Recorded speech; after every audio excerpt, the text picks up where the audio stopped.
يلا يلا حاجي. اللهم صل على سيدنا ونبينا محمد مظهر لطفه و نور عرشه سیدنا محمد علیه الصلاة والسلام. غاری است برادران، غاری که به نام ثور است.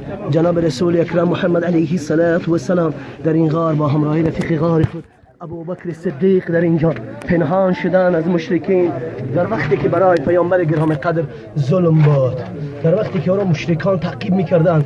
در زمان با حکمت خداوند عز و جل بالای آن غار با پری عنکبوت یعنی تارتنک در او تار تنید و کفتری آمد در آنجا تخم گذاشت و لانه گذاشت و مشرکین با همراهی آن ساحر خود آمدند و از آنچه نجات یافت محمد علیه السلام با همراهی رفیق غار خود ابوبکر صدیق.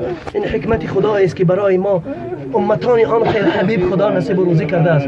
پروردگار را ارواح رسول اکرم را از این امتانی که در این غار برای زیارت این پای قدمگاه محمد آمدند ارواح جناب رسول اکرم را شاد بگردانیم و پروردگار محمد را شفاعتگری ما بگردان در روزی که در آن روز بجز شفاعت محمد دیگر شفاعت نیست.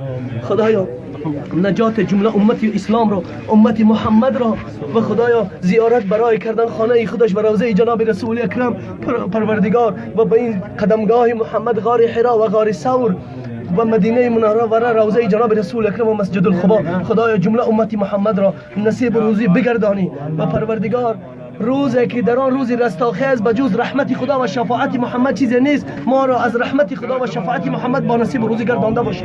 الله مهربان این بندگانت که همه عاشقان درگاه خودت هستند خدایا ناامیدشان نگردانی به حرمت اللهم صل علی سیدنا و نبینا محمد و علی آل سیدنا و نبینا محمد نبی الامیین و شفیع المذنبین فی اليوم الجزاء والحساب وبارك وصل علیه اجمعین الطیبین الطاهرین. ربنا آتنا في الدنيا حسنة وفي الآخرة حسنة وقنا عذاب النار برحمتك يا أرحم الراحمين. لا لإبراهيم إنك حميد مجيد. اللهم صل على محمد وعلى آل محمد كما صليت على إبراهيم وعلى آل إبراهيم إنك حميد مجيد. اللهم بارك على محمد وعلى آل محمد كما باركت على إبراهيم وعلى آل إبراهيم إنك حميد مجيد. يا أرحم الراحمين يا ربي.